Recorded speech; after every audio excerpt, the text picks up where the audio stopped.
আজকে ইজি রেসিপিতে আমি আপনাদের দুই ধরনের ফ্রাইড রাইস বানিয়ে দেখাবো। একটি হচ্ছে trendy Asian style uncle Roger's fried rice এবং বাংলাদেশের স্টাইল ফ্রাইড রাইস, যেটাকে আমরা ভাত ভাজিও বলে থাকি। দুটি প্রণালী অলমোস্ট সেম। কী কী ইনগ্রিডিয়েন্টস ব্যবহার হয় তা আমরা দেখে নিই। রসুন, পেঁয়াজ, শ্যালোটস, কাঁচামরিচ, ধনেপাতা এবং পেঁয়াজ পাতা, যা পরে আমি আপনাদের দেখিয়ে দিব। এখন আমাদের সবগুলোকে কাটতে হবে। আমরা এশিয়ান স্টাইল ফ্রাইড রাইসের জন্য সব কিছুকে কুচি কুচি করে কাটবো, আর বাংলাদেশি যেটা ফ্রাইড রাইস বা ভাত ভাজি সেটার জন্য সব কিছুকে একটু বড় বড় করে কাটবো। এই যে রসুন নিলাম, কুচি কুচি করে কেটেছি, কাঁচামরিচ কুচি কুচি করে কেটেছি, আর বাংলাদেশের স্টাইলের জন্য কাঁচামরিচগুলো মাঝখান দিয়ে দুই ভাগ করে দিয়েছি, আর রসুনগুলো একটু বড় বড় করে কেটেছি।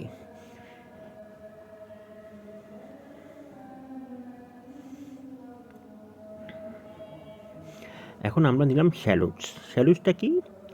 শ্যালোটসটা হচ্ছে এক ধরনের পেঁয়াজ, যেটা একটু ঝাঁঝালো হয় বেশি। আঙ্কেল রজার্স বলে থাকেন onion for poor people, shallots for rich people. যাই হোক, আমরা শ্যালোটস না থাকলে অন্য কিছু ব্যবহার করতে পারি। পেঁয়াজ, বিশেষ করে আমাদের পেঁয়াজও চলবে, তবে কুচি কুচি করে কাটতে হবে। তবে গুলশানের ডিএনসিসি মার্কেটে এটি পাওয়া যায়। এটা এখন আমরা কুচি কুচি করে কাটবো, আর বাংলাদেশি স্টাইল ফ্রাইডসের জন্য বড় বড় করে পেঁয়াজ নিয়ে সেটা কাটবো, সেটা আমি দেখিয়ে দিব।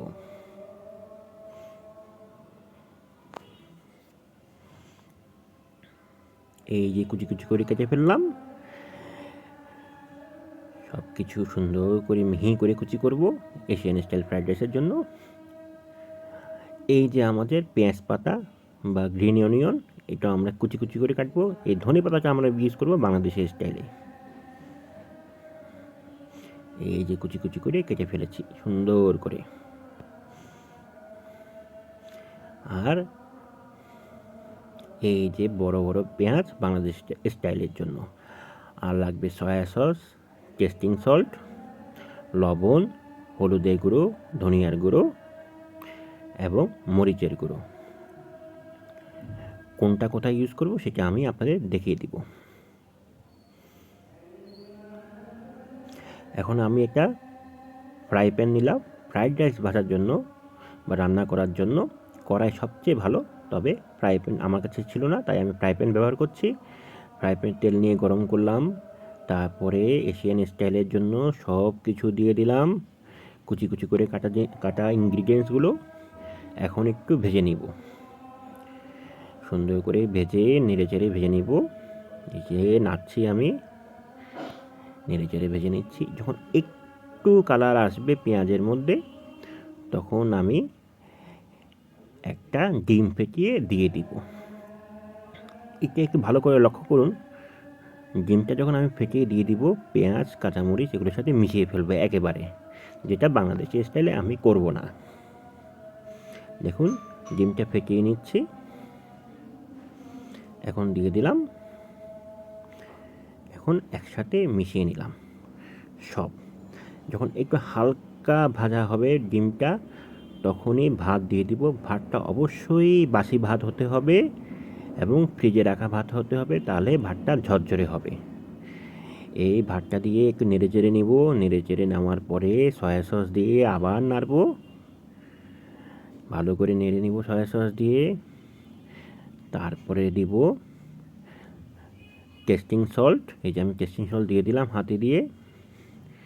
তারপরে দিব এই যে কুচি কুচি করে কাটা গ্রিন অনিয়ন বা পেঁয়াজ পাতা, আর একটু করে দিয়ে দিব গোলমরিচের গুঁড়ো। হয়ে গেল আমাদের Asian style uncle Roger's fried rice. এটা আমরা একটা প্লেটে সুন্দর করে তুলে নিলাম। এবার আমরা বানাবো দেশি স্টাইলের ভাত ভাজি, যাকে বলে, বা ফ্রাইড রাইস। আবার একইভাবে তেল দিলাম, সমস্ত ইনগ্রিডিয়েন্টসগুলো এখন আমরা দিয়ে দিব সুন্দর করে। বড় বড় করে কাটা পেঁয়াজ, একটু করে পেঁয়াজ কুচি বেঁচেছিল ওগুলোও দিয়ে দিয়েছি, কাঁচামরিচ দিয়েছি বড় বড়, একটু ভালো করে ভেজে নেব। দেখুন ডিমটা এখানে আমি আলাদা করে ভাজতেছি, একসাথে মিশাচ্ছি না পেঁয়াজের সাথে, আলাদা করে সুন্দর করে ভেজে নিলাম। হ্যাঁ, যাতে পেঁয়াজের সাথে একসাথে মিশে না যায়, যেটা আমি এশিয়ান স্টাইলে করিনি। এইবার মিশিয়ে দিলাম। এরপর একটু হলুদ গুঁড়ি দিয়ে দিলাম, একটু ধনিয়া গুঁড়ি দিয়ে দিলাম, একটু লাল মরিচ দিয়ে দিলাম, একটু তেল মনে হয় কম হয়ে গিয়েছিলো, দিয়ে দিলাম। সাথে দিয়ে দিলাম সেই বাসি ভাত।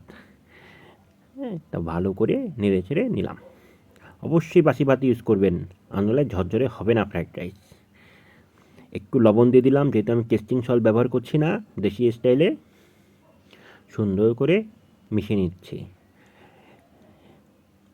সর্বশেষ দিয়ে দেবো আমি একটু ধনেপাতা কুচি, যা আমার কাছে ছিল তা আমি ভালো করে দিয়ে দিলাম এবং আবার মিশিয়ে নিলাম সুন্দর করে। হয়ে গেল আমাদের দেশীয় স্টাইলের ভাত ভাজি। দেখুন কি সুন্দর হয়েছে। এবার এটাও একটা প্লেটে নিয়ে নিলাম।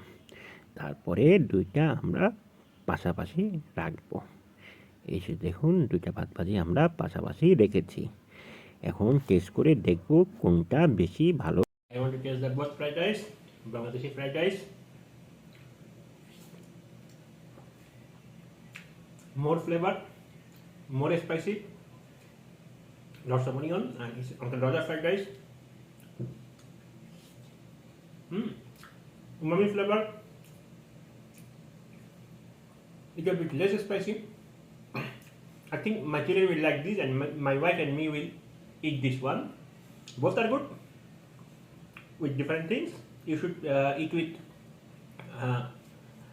fried potato or egg, anything, and you should eat with any Chinese vegetable or Chinese chicken, chicken like this, anything spicy. Okay, both are good, but I am little bit lean to this one because I am a Bangladeshi. Okay, thank you guys. See you next time.